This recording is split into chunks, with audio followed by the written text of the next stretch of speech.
You know that tune, right? Of course you do. But what if I told you that simple melody holds a powerful secret to learning practically anything? It seems like a pretty weird question, I know, but the answer is actually surprisingly profound. Because inside that simple, totally universal tune is a blueprint for making the strange feel familiar and making the difficult feel easy. That's right, we are talking about Twinkle, Twinkle, Little Star. But we're not going to be talking about stars today. Nope, we're going to use its melody as a kind of vehicle, a Trojan horse, if you will, to sneak brand new information right into our brains. See, the power of this whole technique really starts with that familiarity. You don't have to learn the music. You already know it by heart. Your brain has this well-worn path for it, which means it has all this extra capacity to focus on something else. Okay, so how do we put this melody to work? Well, we're going to use it as a scaffold. We'll keep the tune you know and love, but we'll just swap out the words for something completely new. And in this case, it's the building blocks for a simple conversation in Mandarin. This is actually a classic language learning technique. We take that familiar structure of Twinkle, Twinkle, Little Star, and we use it to carry the words and phrases for a really basic greeting. So just listen to these new lyrics set to that old tune. Hello, hello, what's your name? I am Name. Nice to meet you, friend. I'm from country, and you, my friend, where are you from? Tell me again. See how naturally that fits? Your brain isn't fighting the rhythm at all. It's just absorbing the new words. But the real genius here isn't just the words themselves, it's the structure they create. And this is the magic trick. See, hidden inside this little verse is the entire back and forth of a successful first meeting. It's basically a social script set to music. All right, let's really dive into this and see what's going on under the hood.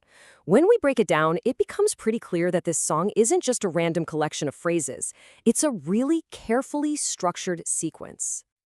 As you can see, this isn't just random. The verse is a perfect four-step blueprint for a conversation.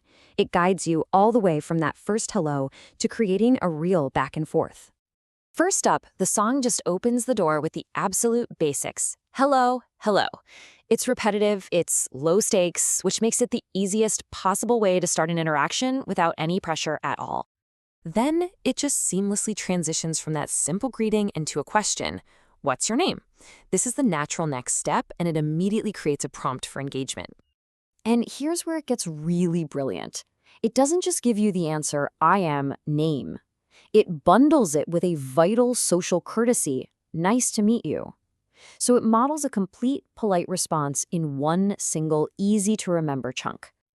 And finally, it teaches the most important rule of any good conversation, reciprocity. By asking, and you, my friend, where are you from? Tell me again, it turns the focus right back to the other person. It completes the conversational loop and makes sure the dialogue doesn't just die out after your introduction. So, the big question is, why is this so incredibly effective? Why does wrapping new information in a song feel less like work and more like play? Well, it has everything to do with something psychologists call the learning barrier. You know that feeling when you feel stressed or nervous trying to learn something new, like, say, speaking another language in front of someone? That feeling, the anxiety, the fear of making a mistake, that's the learning barrier. Some people call it the affective filter, and when it's high, it's like a wall that new information just can't get through. Music is pretty much the ultimate tool for tearing down that wall. That familiar tune acts as a powerful hook for your memory. And the playful nature of singing, it lowers your anxiety, which makes you way more open to learning. But maybe most importantly, it makes repetition, which is the cornerstone of all learning, actually fun. So, as you can probably guess, this goes way beyond just learning a new language. This simple technique is actually a universal principle. It's a key to unlocking your own learning superpower. So the secret isn't really the song itself. The song is just one example. The real principle here is about piggybacking. You take a structure you already know, a song, a story, a process, maybe even a physical space like your house, and you just load the new complex information onto it. This totally reduces the cognitive load and makes learning feel almost effortless. So think about that. If you want to learn the periodic table, could you map it onto the layout of your house? If you need to memorize a speech, could you maybe attach it to a melody you already love? The possibilities are, they're endless. The only question left is, what's your Twinkle, Twinkle, Little Star?